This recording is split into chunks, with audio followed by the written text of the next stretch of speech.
Chers amis, liebe Freunde, chers amis, quelle joie de vous revoir, ici, tous ensemble, dans cette belle salle, in Schleppstock. Merci.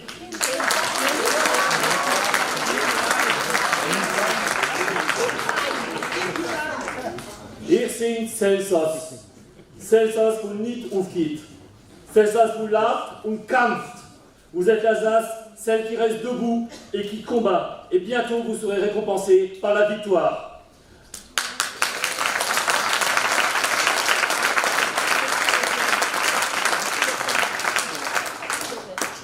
Alors, les prédécesseurs ont fait un petit bilan de ces 2 dernières années. C'est vrai que ça fait maintenant 2 ans et demi que cette loi a été votée, cette loi de réforme territoriale. Cette maudite loi qui veut rayer l'Alsace de la carte, faire même disparaître son nom, rayer sa culture, sa langue et son identité. TER Grand Est, on en a parlé. Foot Grand Est, handball Grand Est, patronat Grand Est, syndicat Grand Est, hôpitaux Grand Est, plaque d'immatriculation Grand Est, et même maintenant poulet Grand Est. Où va-t-on? C'est vrai que tout va vite. Les préfets, le gouvernement ont engagé une course contre la montre. Et là-dedans, il y en a qui jouent le rôle de collaborateurs, et vous les connaissez, Philippe Richer et sa clique. Chaque semaine, on nous annonce une nouvelle fusion, que ce soit au niveau des institutions, des fédérations culturelles ou sportives ou des organisations professionnelles. À chaque fois, et on vient de l'évoquer, c'est le même chantage aux subventions, les mêmes pressions des préfets, donc au plus haut niveau de l'État. Et il faut dire également les mêmes trahisons de quelques opportunistes sans scrupules.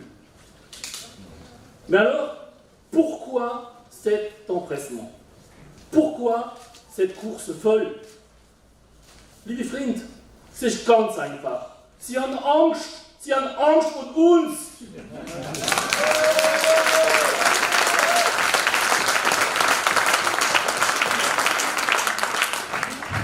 Oui, ils s'engagent dans cette fuite en avant parce qu'ils ont peur. Et ils savent que coller des étiquettes Grand Est, que ce soit sur le poulet, sur les locomotives Grand Est ou sur quelconque institution, ne suffira pas pour gommer en quelques mois une entité politique, géographique, culturelle, linguistique, économique qui a des siècles derrière elle. L'Alsace en a vu d'autres au cours de son histoire. Et ils savent aussi que le Grand Est est très contesté, et pas uniquement en Alsace, également en Lorraine, en Champagne et dans les Ardennes. Et ils savent également que de nouvelles échéances électorales approchent, et pas n'importe lesquelles. Alors, je ne parle pas des présidentielles, cette vaste tartufferie qui consiste à élire un nouveau monarque au royaume français, mais je parle des élections législatives, celles qui désignent les députés. Rappelez-vous, le Grand Est est né d'une loi. Ce que la loi a fait, la loi peut le défaire, et nous la déferons.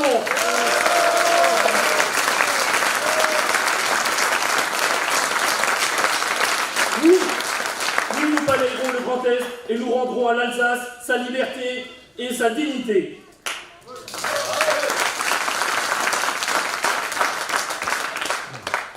La France, pays des Lumières, des porte-avions nucléaires, son exception culturelle, ses intellectuels, ses énarques, ses colonies, ses dorures, ses paillettes.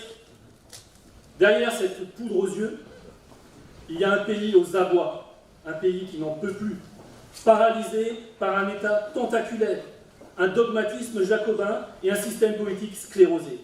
Et on entend toujours la même question. Pour qui voter? En qui croire?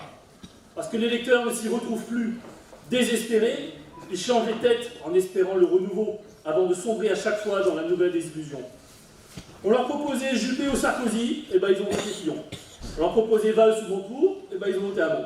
On leur proposera peut-être, on leur proposait Le Pen ou Fillon, et ben demain ils voteront peut-être Macron.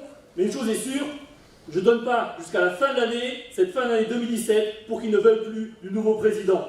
Ouais.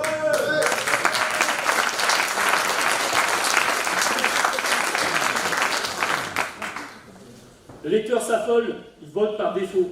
Et l'heure arrive dans laquelle il rejettera tout ce système en bloc. Et les choses s'accélèrent beaucoup plus qu'on le croit. Il faut être prêt à saisir les chances qui peuvent se présenter à nous. Et en ces temps troublés, il est plus impératif que jamais d'être acteur de notre destin pour ne pas être dépassé. Parce qu'il y a des chances, celles de retrouver l'Alsace, mais également des risques. Parce qu'il faut être armé face à la montée que nous voyons tous, la montée du néofascisme mais également du néocommunisme. Je ne citerai pas les noms, vous les connaissez, mais ces deux visages, ce sont les deux visages, le même visage hideux du jacobinisme. Et l'Alsace en connaît trop bien les dangers pour ne rien faire, pour laisser faire. Elle doit se préparer à les affronter sous peine de devoir subir. Alors, c'est vrai, il y a des personnes qui disent « c'est trop tard ». Et ils se sentent un peu seuls face à l'État et face au système. Parce que c'est vrai qu'un citoyen isolé dit un peu de choses. Il y a les discussions du Stammtisch ou sur les réseaux sociaux, hein, tout le monde connaît Facebook, par exemple, mais ces discussions-là, elles ont leurs limites. Alors on entend toujours « wir sind schlecht »,« c'est schuld so »,« c'est schuld und so wieder ». Mais est-ce que les lamentations et le fatalisme ont-elles déjà fait avancer quelque cause que ce soit? Bien évidemment non. Pour redonner l'Alsace sa liberté, ça ne sert à rien de rester assis derrière son ordinateur. Il faut se mettre en ordre de bataille, il faut être unis autour de valeurs, autour d'un projet, et il faut mettre les moyens derrière pour atteindre ces objectifs. Des bras, des têtes et des moyens financiers. Ce n'est qu'ensemble que nous sommes forts et capables de nous faire entendre. Alors je vous le dis, oui, Unserland est cette force qui guide aujourd'hui l'Alsace et qui ouvre les yeux à nos concitoyens.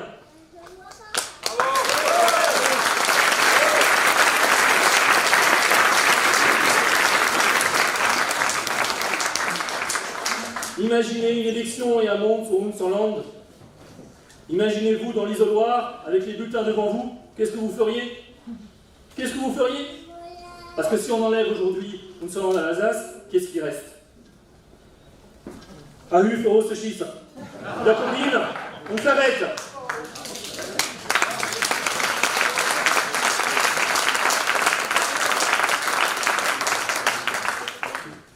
Nous incarnons la renaissance de l'Alsace et son émancipation.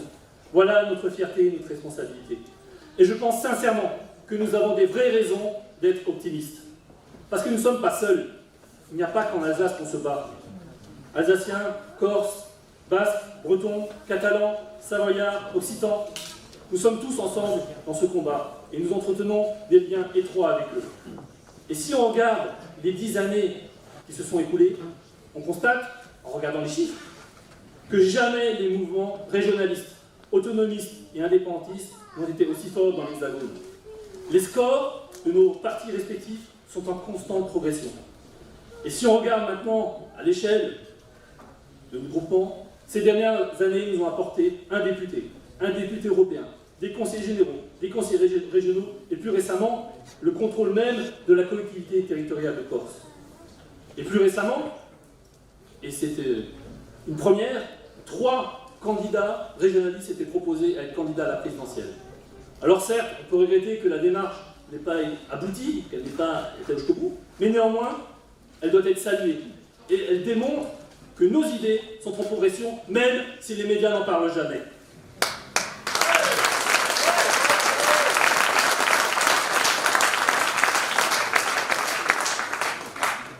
Nous présentons 15 candidats en Alsace, mais il y a 70 autres candidats de toutes les régions, de tous les peuples qui se présentent sous la même étiquette dans l'Hexagone, rejoints par 130 autres candidats. Cette masse, cette force-là, va faire de nous l'une des principales forces politiques de l'Hexagone, parmi les 10 premières. Et pour nous, c'est la clé pour accéder aux médias, à se faire entendre et à peser sur ce système qui aujourd'hui essaye de nous détruire. En attendant, et si Dieu le veut, au soir du 18 juin, nous aurons probablement des députés en Corse, en Bretagne et en Alsace.